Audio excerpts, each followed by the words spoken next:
primary quantitative tool used to evaluate balance sheet strength is Best Capital Adequacy Ratio, or BCAR. This helps determine a company's capitalization. But AM Best takes all the balance sheet components into consideration.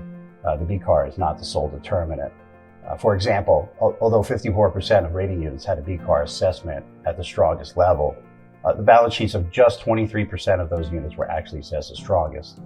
Overall, though, nearly 80% of the health insurer rating units had a balance sheet strength assessment of strong or better, reflecting the well-capitalized nature of the health insurance industry.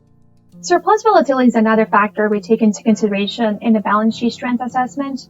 And surplus growth is driven by earnings and cash flows, which contribute to strong capitalization, and it's an indicator of a company is able to grow surplus over time. From the results, we're seeing a clear correlation between higher credit ratings and the level of volatility. And when we looked at the results, we were able to observe the company's largest one-year decline of surplus over the past 10 years. Those rating units with balance sheet assessments as strongest lost around 6% of capital, whereas those assessed as adequate or weak or very weak lost a much larger amount of capital. Surplus volatility can lead to more unstable balance sheets and a weakening of the overall financial strength.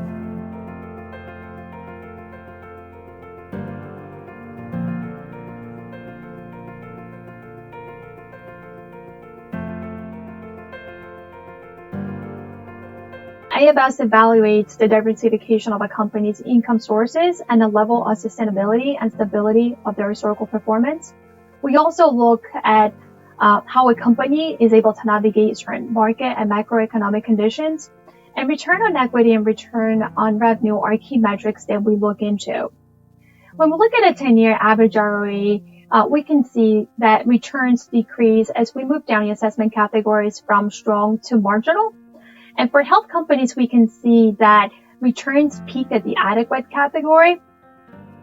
So not only do higher rated companies report higher return, but they also experience less volatility than weaker companies.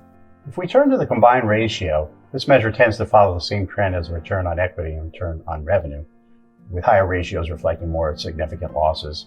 Every assessment category does feature some volatility, but with the adequate assessment category, this exhibits the greatest dispersion in the long-term average combined ratio, reflecting the concentration of health companies with an adequate assessment.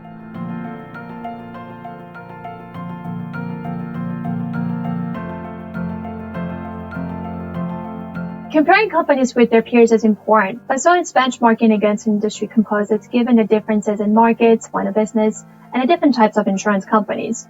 Benchmarking is a beneficial tool for measuring volatility over time, and our ratings recognize insurance unique risk profiles and return characteristics. These metrics are critical given the uncertainty about the COVID-19 pandemic's effects on the deferral of care and morbidity risk. Plus, there are always concerns about other potential risks that health carriers might face over time.